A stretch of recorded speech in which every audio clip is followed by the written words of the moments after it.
আমি হব রাত, তুই হবি চাঁদ।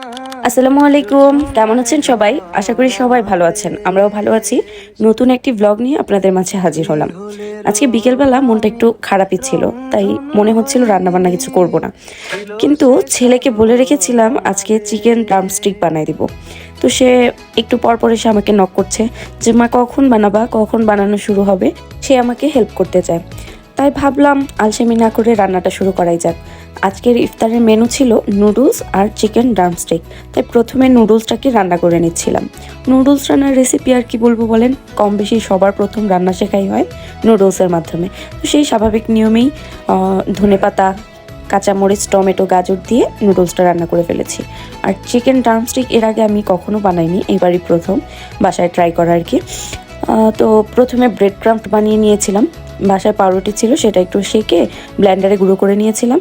আর প্রেশার কুকারে চিকেন সাথে দুটো আলু সিদ্ধ করে নিয়েছিলাম, সেগুলো দিয়ে চিকেন ড্রামস্টিকটা বানিয়ে নিয়েছি। এত মজা হয়েছে কি বলবো।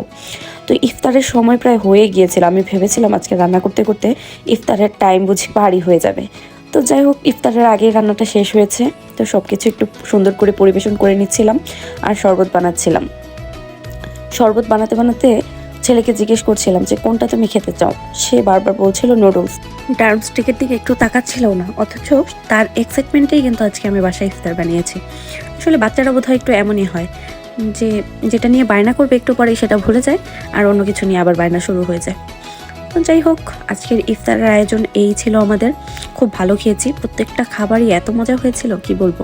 রমজান মাস বলে তো একটু লবণ চেক করতে পারি না, কিন্তু অন্যান্য সময় আমি কিছু বানাতে গেলে মনে হয় 100 বার খেয়ে খেয়ে দেখি যে লবণ কেমন হলো। কিন্তু এখন না দেখে এত পারফেক্ট রান্না কিভাবে হয়ে যায় বুঝতে পারি না। এটাই মনে হয় রমজানের বরকত, তাই না?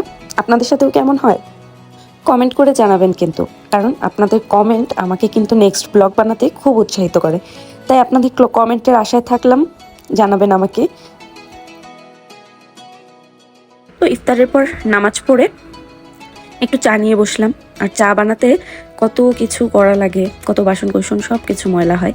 সেই আলসেমিতে আমার এখন মনে হয় একটু চা না খাই, তারপরেও মন চায়, মাথা ভার হয়ে থাকে। চা খোর বলে কথা, চা বানিয়ে খেতেই হয়। তারপর আবার একটু রেস্ট নিয়ে চলে গিয়েছিলাম সেহরির জন্য রান্না করতে। তা অনেকদিন ধরেই শুটকি খাওয়া হচ্ছে না বলে মনটা শুটকি শুটকি করছিল। গাছ থেকে কয়েকটা কুমড়ো পাতা এনে আজকে কুমড়ো পাতা দিয়ে পাতুরি বানিয়ে নিয়েছিলাম। এটাও আমার খুব পছন্দের একটা খাবার। তো ছেলে এই রান্না করার সময় হঠাৎ পা পিছলে পড়ে মাথার মধ্যে অনেক জোরে ব্যথা পায়, এবং ব্যথা পেয়ে কাঁদতে কাঁদতেই সে ঘুমিয়ে পড়ে। আর সেই তাড়াতাড়ি ঘুমানোর ফলে 12টা বাজে তার আবার ঘুম ভেঙে যায়, এবং এমন ভাঙে যে সে আর ঘুমাতে কোনোভাবে ইচ্ছুক না। অজ্ঞতা তাকে নিয়ে বসে থেকে থেকে একদম সেহরি করে তারপর আজকে ঘুমালাম। এই ছিল আজকের ব্লগ। কেমন লাগলো জানাবেন। নেক্সট ব্লগে আবার আপনাদের সাথে কথা হবে। এই পর্যন্ত ভালো থাকবেন। আল্লাহ হাফিজ।